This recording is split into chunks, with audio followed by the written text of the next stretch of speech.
Well, welcome back everyone to SAFC Live. We're broadcasting around the world once again, and I can't believe what I've just watched there. Danny, Sunderland have finally won down at Coventry.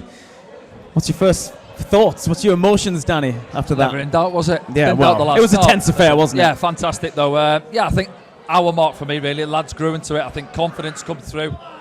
Game plan, you look at setting it up really, you change the formation this evening, go to that 4-4-2. Go with the two centre forwards, and it's worked. Two centre forwards on the score sheet. Lads at the back defended really well. Obviously, we'll debrief the goals in a minute, but no, it's what you want. But we're halfway stage.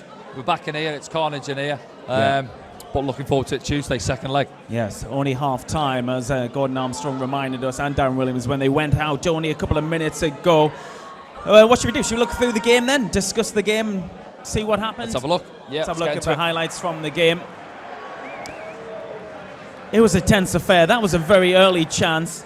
Having said that, can you remember Anthony Patterson really pulling off a big save? No, not really. No, he's had a few of these moments. I say a lot of balls come in. Generally, he collected it quite well this evening. He had one or two of those, but it's not a chance as such created, is it? But I think from our point of view, I've mentioned it there. It looks like they've worked on set pieces on the training ground. Trey Hume was involved in a few, wasn't he? We'll get the one where he had a strike as well. This one here. I mean, I say immense. Dan Ballard coming back in this evening. Luke O'Nien excellent alongside Dan Ballard as well. Didn't look like he's been missing for so long, did he? Not at all. He'll be feeling it tomorrow, but he's put an absolute shift in. And again, he's getting his head on everything coming out. He loves going to attack balls. And you can see, as I said, as soon as it was named, I thought, I can see why he's brought him back in. Listen, it's nothing against Chris Mepham, but Dan Ballard's just a bit of an animal back in there. He's a nightmare for centre forwards. He loves the physicality. When Eliza Mayenda did this, do you think Coventry City's players are thinking, oh, this lad can do something, which he will do later on as well? Listen, he's obviously got a bit of a reputation now throughout the league. Players aren't daft. They'll have done their homework. They know what he's all about, and especially when they're seeing the two of them in the starting lineup this evening, there will have been a bit of fear in those centre-backs for Coventry this evening going into it. And we've had to soak it up. They've had a lot of possession, Coventry, and I said at half-time that Frank Lampard would have been disappointed that they hadn't really carved open any clear-cut opportunities. And as I said, then the confidence comes into the Sunderland players, thinking, well, they've had a lot of ball, but they haven't done a lot with it. Had you right? He was generally quiet tonight, he was, No, we've said it before the game. He hasn't had an opportunity, I don't think. One at the end, Joe come across, fantastic challenge when he's about to pull the trigger.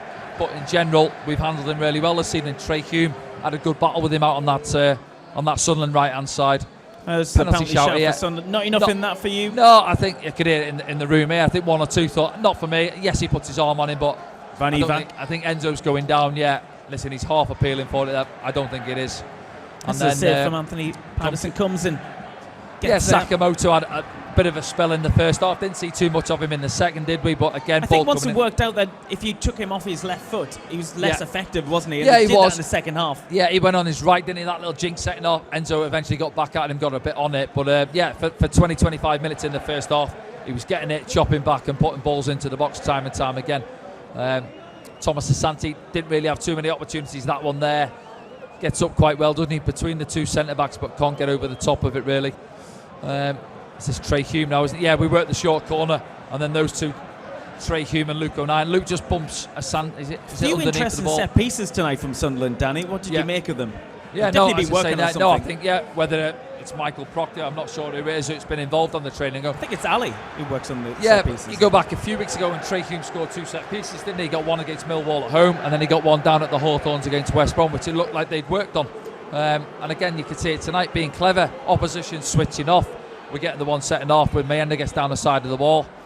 And I mentioned Job there, that's his one opportunity he's been waiting for. You see there, hands on head, he actually smashes it into to Dan Ballard. Penalty shout here. I think there's a little coming together. The knee, just have a look at is that Ben Evacs there, his knee into the back of Job there now.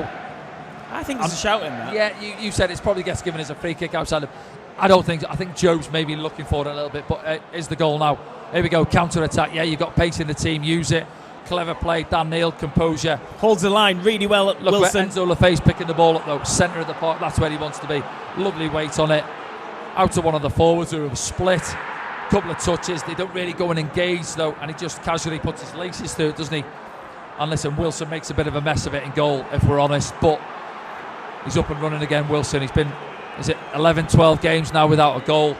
And finally, he's off the mark. He's been stuck on 12 for a while now, onto 13. Great composure And, there as well. Just head down, concentrates on the ball. Yes, listen, it's a half-decent strike, but it's a save you'd expect the goalkeeper to make there. He gets both gloves on it, really. He should palm it round the post, and he doesn't, so he'll be disappointed. And obviously we'll get onto the second with Van Evac. That's how Regis reacted to the goal. Yeah, he's delighted. Doesn't show too much emotion, does he? But listen, it's playoffs. He knows what's at stake. Kirill reacted to the goal. Kirill, he's delighted as well up in the stands. And there he is, praying to the gods. Thank God for that. And that's how you reacted in the sports bar. Yeah, carnage in here. They believed, didn't they? And so did those Sunderland fans. But here we go now. Just a minute later, Dennis Erkin comes across there, and then he recycled possession out to that right-hand side. And he's a good player, Van Evac, but he's been involved in these 2 goals, what we're going to get onto now. Little step over, stands a lovely ball up.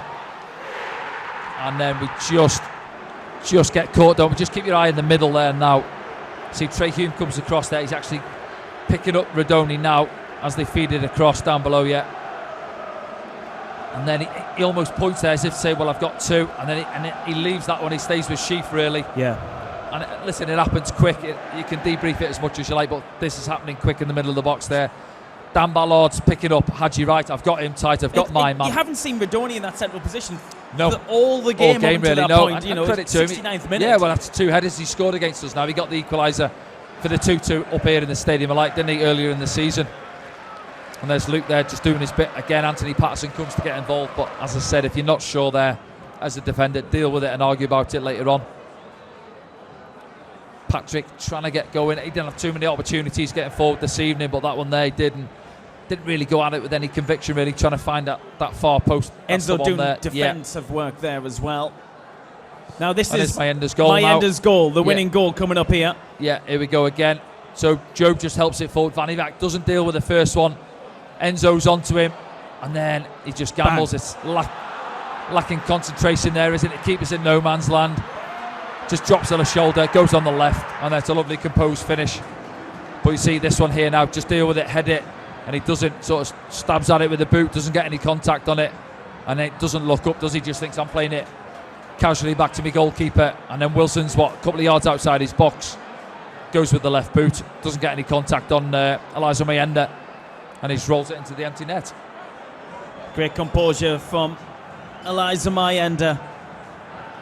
I'll watch it again from this angle. I could watch this all night. Yeah, no, it's fantastic. Yeah, little shimmy, isn't it? Keeper there thinks I'll go with the boot. Maybe thinks I'm going to get sent off if I bring him down here. But then, look at the gaffer there. He enjoyed that one, hasn't he? I think we all enjoyed the that bench one behind him. Yeah, Milan listen, Van you feel Evac. sorry for him, mistake like that, but well, they're not feeling sorry for him in the sports bar. And there's that challenge from Job there. Hadji right, as you say, quiet all evening. Thinks he's done his work there. Takes Important it in his challenge. Yeah, good touch, rolls it, and then he thinks, bang, I'm in there. But what a challenge that is. Yeah, fantastic from Job. And he made 2 or 3 of them this evening getting around the pitch. Let's see from Anthony Patterson. Always comfortable, I think. Yeah, comfortable, isn't it? Taking it in there, diving to his left-hand side. Mayenda almost testing Wilson once again. Yeah. So you can see why he's gone with a set-up this evening away from home. Brave, because obviously you're giving up a body in the middle of the pitch, but then chucking both of your centre forwards in, but you're repaid with it at the end of the night. Game plans work the treat. As we say, they're halfway stage, and we're back here Tuesday night, all to play for. Yeah, that's it. You have to take a breath now and think, we're only halfway there. But it's a huge moment for Sunderland AFC tonight, because they have got that monkey off their shoulder, haven't they? And that's because they haven't won since April 1985 down at Coventry. They've done it tonight. Yeah, and I would say more so for this group of players from the performance we put in earlier in the season, 2 months ago, wasn't it? Down at the CBS Stadium. Wasn't a good performance, 3-0 defeat that day. That would have been on the lads' minds, I'm guessing, going down there, I can guarantee. But you want to put things right, and they've managed to do that this evening, so fantastic. They'll be getting back on the bus, full of confidence now, in good spirits. But again, you've got a quick turnaround. They'll probably be back in tomorrow. Recover. Yeah, I was going to ask you, what's the usual kind of routine now following a playoff game like that? In tomorrow, back here at the academy, but swimming light pools, session. exercise bikes, all that sort of stuff. Get the lactic out the legs, massages and get these lads go again. And will he change it? We'll have to wait and see. Will he go with the same 11? What do you expect? Would you expect him to go with the same 11? It's a difficult one, isn't it? He did suggest Ramin Mundal might be back in yeah, the if he's squad. going to be fit, but it's a big game to throw him back in. He's been out for a couple, hasn't he? I think if everyone says they're okay to go, they won't want to come out of the team. If they say, I feel good to go again, he might well go with the same 11. Yeah. But he'll weigh it up in there. You're obviously Alan Brown or Chris Rigg or some energy, maybe go 3 in the middle of the park, not allow Coventry to try and dictate play as much as they did this evening. But he might think, well, if it isn't broke, we don't have to go and try and fix it.